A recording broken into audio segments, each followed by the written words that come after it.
ஸ்ரீமடம் உலகின் ஒரே விஸ்வரூப விஷ்ணுமாயா சாத்தன் மடம் ஜோதிட உலகின் சூப்பர் ஸ்டார் பிரம்மஸ்ரீ ராம்ஜி சுவாமிகள் அழைக்கிறார். ஸ்ரீமடம் வாங்க, சந்தோஷமா போங்க. பொதுவாகவே இவர்களுக்கும் காதலுக்கும் ஒரு ஏழாம் பொருத்தம். இவங்கள மாதிரி லவ் பண்ண யாராலையும் முடியாது. இவர்கள் பொறுத்த வரைக்கும் லவ்ங்கிறது கடல் மாதிரி நிறைய பேர் லவ் பண்ணுவாங்க. இவர்கள் வாழ்க்கையில பாத்தீங்கன்னா 4-5 லவ் 7-8 லவ் வந்திருக்கும். தங்கமே உன்னத்தான் தேடி வந்தேன் நானே. நீங்க எந்த தங்கத்தை தேடுறீங்கன்னு தெரியாது. இந்த தங்கத்தை தேட போறீங்களா, அந்த தங்கத்தை தேங்க போறீங்களா? இவர்கள் மட்டும் கோல்டு ரிங் வாங்கி கரெக்டா 3 மணி அல்லது 3 கூட்டுத்தொகை வர்ற மாதிரி அந்த டைம்ல பிரசன்ட் பண்ணி ஒரு வியர் பண்ண விட்டாங்கன்னு வச்சுக்கோங்களேன், அடிச்சுக்க முடியாத லவ் ஓகே ஆயிடும். உண்மையிலேயே மிதுன ராசிக்காரங்க ஒர்த்து லவ் அப்படின்னா இங்க என்ன சொல்லுது, ஜெஸ்ஸி சொல்தா ஒர்த்தா இல்லையா? ரெட்ரோ ஆன்மீகம் நேயர்களுக்கு வணக்கம். இன்னைக்கு நம்ம யாரை சந்திச்சு பேச போறோம்னா மகரிஷி பிரம்மஸ்ரீ ராம்ஜி பரமஹம்சர். வணக்கம் சார். வணக்கம். எப்படி இருக்கீங்க? நல்லா இருக்கேன். ஸோ அடிக்கடி நம்ம நிறைய விஷயங்கள் பார்த்துருக்கோம். குரு பயிற்சியை பற்றி பேசியிருக்கோம், சனி பயிற்சியை பற்றி பேசியிருக்கோம், பயிற்சி நிறைய பயிற்சி, தசாபுத்தி கோச்சாரம் அது இதுன்னு எல்லாமே பேசியிருக்கோம் சார். ஒரு வித்தியாசமாக காதலர் தினத்தை பற்றி பேசுவோம். வருகின்ற காதலர் தினம் 12 ராசிக்காரர்களுக்கும் எப்படி இருக்கும், எந்தெந்த ராசிக்காரர்கள் எப்போ போய் லவ் சொல்லணும், எப்படி போய் லவ் சொல்லணும், சொல்லலாமா சொல்லக்கூடாதா? இதுல நான் ஒரு கேள்வி கேட்கிறேன் சார், பொதுவா கேட்கிறேன். எந்தெந்த ராசிக்காரர்கள் காதலை சொல்லலாம், எந்தெந்த ராசிக்காரர்கள் காதலிக்கலாம், எந்தெந்த ராசிக்காரர்கள் காதலிக்கவே கூடாது அப்படிங்கிறத சொல்லுங்க. உலகத்திலேயே இந்த ஒரு பெரிய வாய்ப்பை கொடுத்த ரெட்ரோ ஆன்மீகத்திற்கு என் நன்றிகள். இந்த காதலர் தினத்தை நான் சொல்லாம வேற யார் சொல்ல போறா? ஏன்னா வருங்கால இளைஞர்களுடைய ஒரு துடிப்பு அப்படிங்கிறதா நான் என்ன கருதுறேன். ஒரு விஷயம் என்ன அப்படின்னா, காதலருக்கு வந்து இந்த நெருப்பு ராசிகள்னு சொல்கிறவங்களுக்கு அவ்வளோ சீக்கிரம்லாம் லவ் வராது. இவங்களுக்கு லவ் வந்தாலுமே அதை எக்ஸ்போஸ் பண்ணுறதுக்குள்ளே நம்ம பாடாப்படணும். ஆமாம், சிம்ம ராசிக்காரனுக்கெல்லாம் லவ் வந்து என்னத்த போய் என்னத்த அப்படிங்கிற மாதிரி. இப்போ மேச ராசிக்காரங்க, சிம்ம ராசிக்காரங்க, தனுசு ராசிக்காரங்கெல்லாம் இன்பில்டாகவே லவ் பண்ணுவாங்க. ஆனால் அவ்வளோ சீக்கிரம் எக்ஸ்போஸ் பண்ண மாட்டாங்க.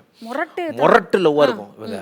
அதே மாதிரி ஸ்கூல் லவ்ஸ் எல்லாம் இவங்க தான். இந்த காதல் வந்து பார்த்தீங்கன்னா ஒரே நேரத்தில் இந்த பக்கமும் அப்படியே இந்த தாங்கிருதானா திருஷா இல்லைன்னா திவ்யா, ரொம்ப யோசிக்க கூடாது அப்படின்னு நினைக்கிற ஆட்கள் 4 பேர் இருக்காங்க. இந்த பக்கம் மீனராசி, மிதுன ராசி, இந்த பக்கம் கன்னிராசி, தனுசு ராசி. இவங்களுக்கெல்லாம் கான்செப்டே கிடையாது. லவ்ல இருக்கணும், அவ்வளோதான். யாரு கூட லவ்ல இருக்கோங்கிறதுல அப்புறம் சார், அது அப்புறம் அப்படிங்கிற மாதிரி விஷயங்கள் காதலிச்சுக்கிட்டே இருப்போம் அப்படிங்கிற மாதிரி. ஸோ இப்போ காதல் யாருக்கு பெரும்பாலும் வராது. பெரும்பாலும் பார்த்தீங்கன்னா இவர்களுக்கு வந்து இந்த கடகராசிக்காரர்கள், அதே மாதிரி துலாம் ராசிக்காரர்கள், மகர ராசிக்கு அவ்வளோ சீக்கிரம் இவங்க லவ் பண்ண மாட்டாங்க. காரணம் என்ன, அப்படி லவ் பண்ணாலுமே அது யாருக்குமே தெரியாது. அவங்களுக்கு ரொம்ப க்ளோஸான ஆட்களுக்கு கூட சொல்ல மாட்டாங்க. மனசுக்குள்ளே அந்த மாதிரிலாம் அவங்க பார்த்தீங்கன்னா ரொம்ப ரகசியம் சீக்கிரசியோட மேக்ஸிமம் லெவல் இவங்க தான். அந்த மாதிரி. ஸோ லவ் லைஃப்பை பற்றி நிறைய சொல்லலாம். அப்படி இந்த காதலர் தினத்துக்கு 12 ராசிக்காரர்களுக்கும் ஒவ்வொரு ராசிக்கும் இந்த காதலர் தினம் எப்படி அமையும் அப்படிங்கிறத பார்த்துடலாம். மிதுன ராசிக்காரர்களுக்கு வருகின்ற காதலர் தினம் எப்படி அமையும்? அவங்களுக்கு காதல் வருமா, இல்ல வராதா, அது வந்து சொல்லுங்க சார். மிதுன ராசிக்காரர்களுக்கு மற்ற வருடங்கள் எப்படிங்கிறதெல்லாம் தெரியாது. பொதுவாகவே இவர்களுக்கும் காதலுக்கும் ஒரு ஏழாம் பொருத்தம். என்ன அப்படின்னா, இவங்கள மாதிரி லவ் பண்ண யாராலையும் முடியாது. காரணம் என்னன்னா, புதன் தான் வந்து இவர்களுடைய ராசி அதிபதி.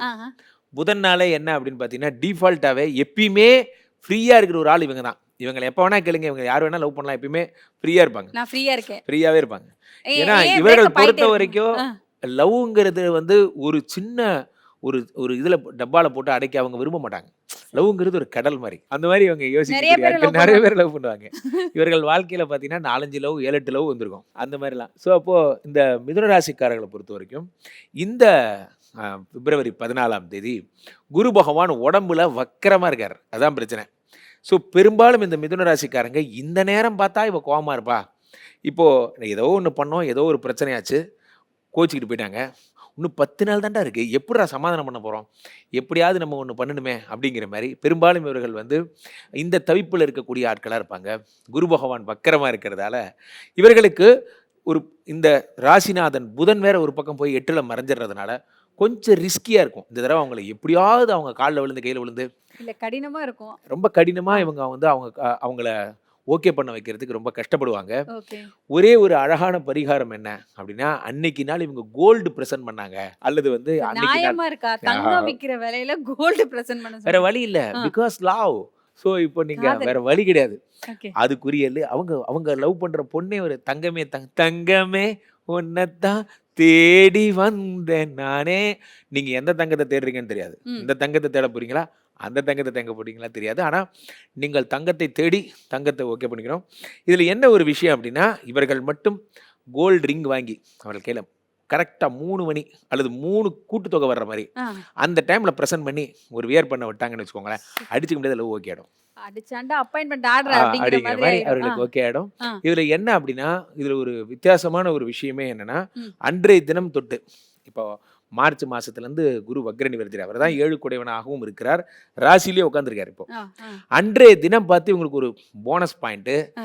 சந்திரன் போய் அங்க உட்காந்துருக்காரு. ஆஹா, சந்திரன் சூப்பர். வந்து உட்காந்துருக்கும் போது ம், ம். சந்திரன் மனோகாரகன் 2 கூடையவன் அங்க உட்காந்துருக்கான்.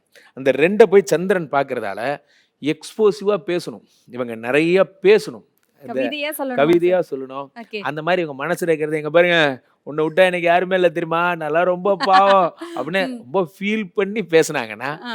தே கேன் கெட். ஆனா Super. இவர்கள் அதை ரிசர்வ்டா இருந்தாங்க அப்படின்னா அவங்களுக்கு நடக்கிறது ரொம்ப கஷ்டம். அன்றைய தினம் பழைய சம்பவங்கள்லாம் ஞாபகப்படுத்தணும். ஒரு காலத்துல நல்லா யோசிச்சு பாரு, அன்னைக்கு நான் அதை பண்ணனேல்ல அப்படிங்கிற நானும் மாதிரி. நீயும் போய் பிரியாணி சாப்பிடும் போது பிரியாணி பீஸ் எல்லாம் நீயே சாப்பிட்டுட்டு எனக்கு குஸ்கா மட்டும் கொடுத்தியே, யோசிச்சு பார் அப்படிங்கிற மாதிரிலாம் ஏதாவது ஒரு சம்பவத்தை அவங்கள காமெடி பண்ணி சிரிக்க வைக்கணும். சூப்பர். அதுதான் இவங்களோட நோக்கம். ஸோ 2 கூடியவன் 7ஆம் இடத்தில் இருக்கும் பொழுது இவர்கள் என்ன பண்ணணும், எப்படியாவது வந்து அவர்களை சிரிக்க வைக்கணும். ஸோ அதனால இவங்க கொஞ்சம் டஃப் எடுக்கணும். பட் ஆனால் டஃப் பண்ணாலுமே ஒர்க் அவுட் கண்டிப்பாக இவங்களுக்கு ஒர்க் அவுட் ஆகும். ஏன்னா குரு பகவான் சந்திரனை பார்க்கறது குருச்சந்திர யோகமாக கருதப்படுகிறது. சூப்பர். தங்கத்தை மட்டும் கொடுத்துருக்கேன். சரி, மிதுன ராசிக்காரர்களுக்கு எவ்வளவு பேருக்கு காதல் சக்சஸ் ஆகும்? எத்தனை பெர்சன்டேஜ் கொடுப்பீங்க? 100க்கு எப்படியா இருந்தாலும் ஒரு 85 பேரை தாண்டறது கஷ்டம். ஆனால் 85 பேர் ரியல் லவ்வாக இருந்தா. ஒரு விஷயம் நாச்சியார், ஒரு விஷயம், காதலுக்கென்று ஒரு தேவன் இருக்கிறான், ம். அவன் நல்ல காதலை சேர்த்து வைப்பான். காதலுக்கென்று ஒரு தேவன். உண்மையிலேயே மிதுன ராசிக்காரங்க உங்கள் ஒர்த்து லவ் அப்படின்னா, இங்க என்ன சொல்லுது ஜெஸ்ஸி சொல்லுதா, ஒர்த்தா இல்லையா, ஒர்த்துனா கண்டிப்பா இன்னைக்கு நாள் ஒர்க் ஆகும். தங்கம் தான் வாங்கி கொடுக்கணுமா? தங்கம் ரேட் அதிகமாயிடுச்சு. வேற ஏதாவது gift வாங்கி கொடுக்கலாமா சார்? கிஃப்டே வாங்க முடியலன்னா ஒன்று பண்ணிருங்க, அழகா ஒரு மஞ்சள் கொம்பு அல்லது மஞ்சள் கிழங்கு அல்லது மஞ்சள் ஒரு ஸ்பூன் ஒரு பாக்கெட்ல போட்டு பாக்கெட்ல வச்சுக்கோங்க. ஏன்னா மஞ்சள் அப்படின்னாலே குரு தான், மங்களகரம். மங்களகரம். ஆஹா. அன்னைக்கு என்னங்க இது லவ்வுக்கும் மங்களகரத்துக்கும் என்னங்க சம்பந்தம்? உங்களுக்கு ஒர்க் அவுட் ஆகுங்க. காரணம் குருனாலே எல்லோ கலர். அன்னைக்கு நாள் எல்லோ கலர் ட்ரெஸ் போட்டுக்கோங்க. பசு மாட்டை பார்த்துட்டு அந்த மாதிரி கோயிலுக்கு எல்லாம் போய் சாமி கும்பிட்டுட்டு ரொம்ப ட்ரெடிஷ்னலாக லவ் ஓகே பண்ணணும். அன்னைக்கு நாள் நீங்கள் அப்படியே கோமாதாவை வேண்டிட்டு தான் போகணும். ஆமாம், கலர் சொல்ல மறந்துட்டேன். அன்றைய தினம் மஞ்சள் கலர் பூ, ஓகே. மஞ்சள். மஞ்சள் பூவை கொடுத்தீங்கன்னா கண்டிப்பாக ஒர்க் அவுட் ஆகும். பொதுவாகவே செவ்வானாலே இந்த மேஷம் விருச்சிகம்லாம் ரொம்ப ஆக்டிவான ஆட்களாக இருப்பாங்க. ஓகே. ரிஷபம் துலாம்லாம் பார்த்தீங்கன்னா ரொம்ப ரொமான்டிக்காக இருப்பாங்க. வாவ். வாவ் அது மாதிரிலாம் இந்த ஆரியம்மோ ரெமோலாம் இவங்க தான். அன்னியன்ல யார் சார்? எஸ், அன்னியன்லேயே பாடலாம். அப்போ கன்னி ராசிக்காரர்கள் மிதுன ராசிக்காரங்கள்லாம் ரெட்டை குணமுடையவர்கள். இந்த பக்கம் ஐ லவ் யூ அனுப்பிட்டே இருப்பாங்க, இந்த பக்கம் மீட்டு அனுப்பிட்டே இருப்பாங்க. அப்படி மாற்றி மாற்றி அப்படி அந்த மாதிரி ஆட்களாக இருப்பாங்க. புதன் அப்படிங்கிறதுனால அது கவிதை கவிதையா அனுப்புவாங்க. என்ன ஒரே கவிதை கண்ணை கவிதையா வெளிச்சா வருது. கடவுளே நீதானே அப்படிங்கிற மாதிரி, ஐயோ ஓவர்ரா டே அப்படிங்கிற மாதிரி. அப்போ அந்த கடகராசிக்காரர்கள்லாம் பார்த்தீங்கன்னா சந்திரன் தான் அதிபதிங்கன்னா அப்படியே லவ் அப்படி வருவா சார் அப்படிங்கிற மாதிரி, எங்க வீட்டு குத்து விளக்கு நீ கிடைச்சா என் வாழ்க்கை கெத்து, அந்த மாதிரி என்ன கானா லெவலில் இறங்கிட்டீங்க அப்படிங்கிற மாதிரிலாம் இவங்க எந்த லெவலுக்கு இறங்குவாங்க கடகராசிக்காரர்கள். அவங்க அந்த இசை சம்மந்தப்பட்டவங்க. ஓகே. இந்த சிம்ம ராசிக்காரங்க தான் வந்து பார்த்தீங்கன்னா அவங்களோட லவ் எக்ஸ்போசர்லாம் பார்த்தீங்கன்னா ராசிநாதன் சூரியன் ஏய், அவனை அப்படிங்கும் லவ் போது பண்ணாதடா அடிச்சுடுவான் அப்படின்னு. என்ன எங்கிட்ட என்ன குறை பார்த்தீங்க, நான் ஏதாவது திருத்திக்கணுமா அப்படிங்கிற மாதிரிலாம் பண்ணுது. அப்படி சாப்பிட்டுட்டு இந்த வாட்டர் மெலன் ஸ்டார் பண்ணுவார்ல, அந்த மாதிரிலாம் பண்ணுற மாதிரி, கிளம்பு கிளம்பு கிளம்பு அப்படிங்கிற மாதிரிலாம் இந்த மாதிரிலாம் பண்ணுவார். அடுத்ததாக இந்த குரு, இதுதான் ரொம்ப பாவம். இந்த மீனராசிக்காரங்க தனுசு ராசிக்காரங்களுக்கெல்லாம் இவங்களுக்கு லவ் பண்ணால் இதை கூட ஆச்சாரமாக லவ் பண்ணுவாங்க இவங்க. அச்சச்சோ. இவங்களுக்கு அதை கூட வந்து பார்த்தீங்கன்னா நல்ல நேரம் பார்த்து. நல்ல நேரம் வந்து அந்த அம்பி எழுதுவார்ல இந்த லெட்ரு உபய குசலோபுரி அந்த மாதிரி எழுதுவாங்கல்ல, தாளமுத்து நடராஜர் கவிதை காவுன்னு போஸ்ட் இந்த மாதிரி, நான் நிற்க உங்களை நான் சந்தித்ததிலிருந்து உங்கள் மேலே ஆசைப்படுகிறேன் அப்படிங்கிற மாதிரிலாம் இவங்க கேரக்டராக இருக்கும். மகரம் கும்பம்லாம் கேட்கவே வேணாம், இவர்கள் தான் சனி புரட்சி அப்படிங்கிறதுனால வர தூக்கிட்டு போகிறேன், உனக்காக வெயிட் பண்ணுவேன், புரியுதா அப்படிங்கிற மாதிரி ஆட்கள். ஸோ இதெல்லாம் தான் உங்களோட குணங்களாக இருப்பாங்க. இதில் என்னென்னா அந்த சம்மந்தம் இல்லாத காம்பினேஷன் வந்து சேர்ந்துடும். ஃபார் எக்ஸாம்பிள் மீனராசிக்காரங்க பொண்ணாக இருப்பாங்க, பையன் வந்து மேசராசிக்கார பையனாக இருப்பான்னு வச்சுக்கோங்களேன். இவங்க சம்பந்தம்லாம் பார்த்தீங்கன்னா ரொம்ப முரட்டுத்தனமான சம்பந்தமாக இருக்கும். அப்போ தான் வந்து அந்த போர்வை மூடிட்டு bus bus bus okay okay okay அதெல்லாம் அந்த நிறைய பேர் லவ்வில் பார்த்தீங்கன்னா, இப்போ இந்த கும்பராசிக்காரங்க லவ்லாம் பார்த்தீங்கன்னு வச்சுக்கோங்களேன், பெரும்பாலும் பார்த்தீங்கன்னா இந்த ஐஷு லவ், குந்தவை, அவர் எப்போ பார்த்தாலும் ஐஷு ஞாபகமாகவே இருக்கிறார். குந்தவை வந்து அந்த மாதிரி இந்த கதைலாம் அந்த எக்ஸ் லவ் மீட் பண்ணுறது இதெல்லாம் இவங்க வாழ்க்கையில் ரொம்ப சகஜமாக நடக்கும். Super super. இவர் எங்கள் வீட்டுக்காரர் ஃபர்ஸ்ட் அவளை தான் லவ் பண்ணாரு அப்படின்னு அவங்க வீட்டிலே சொல்லுவாங்க. காரணம் என்ன அப்படின்னா, இவங்க திருத்த முடியாது, ஸோ இப்போ டிக்ளேர் பண்ணி விட்டுறலாம் அப்படிங்கிற மாதிரிலாம். ஸோ ஒவ்வொரு கிரகங்களுக்கும் இந்த மாதிரியான குணங்கள், ராசிகளுக்கான குணங்கள் இருக்கிறது. இதில் எந்த காம்பினேஷனில் என்ன கலர் பூ கொடுத்து எந்த காடை வேண்டிக்கிட்டு என்ன கலர் ட்ரெஸ் போட்டுட்டு பண்ணுறது. உண்மையிலேயே நாச்சியார் லவ் பண்ணியிருக்கீங்களா? ரொம்ப கஷ்டம் நாச்சியார், ரொம்ப கஷ்டம். இது நான் வந்து மனசுலேருந்து சொல்கிறேன்.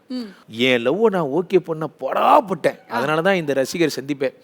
உண்மை என்ன அப்படின்னா, எவ்வளோ பெரிய விஷயத்தை வேணால் நீங்கள் சாதிச்சிடலாம், ஆனால் ஒரு லவ்வை ஓகே பண்ணுறது அவ்வளோ கஷ்டம். கண்டிப்பா பண்ணி பாருங்க, உங்களுக்கு தெரியும். அப்புறம் தெரியும் காதலர் தினம் எப்படி இருக்குன்னு சொல்லிட்டு. 12 ராசிக்காரர்களுக்கும் இவங்களுக்கு சக்சஸ் ஆகும். இவங்க முரட்டுத்தனமா லவ் பண்ணுவாங்க, இவங்களுக்கு காதலே வராது. இந்த நாள்ல போய் 5 பேர்கிட்ட லவ் சொல்லி மாட்டிக்காத அப்படின்னு நிறைய விஷயங்கள் ரொம்ப அழகா சொன்னீங்க சார். இந்த மாதிரி இன்னும் வருடம் வர காதலர் தினத்துக்கு மக்களுக்கு எவ்வளோ ஜாக்கிரதையா இருக்கணும், யாரெல்லாம் ஜாக்கிரதையா இருக்கணும், மெசேஜ் எப்படி எடிட் பண்ணி அனுப்பணும் அப்படிங்கிறதெல்லாம் நம்ம சொல்லிக்கிட்டே இருக்கலாம்.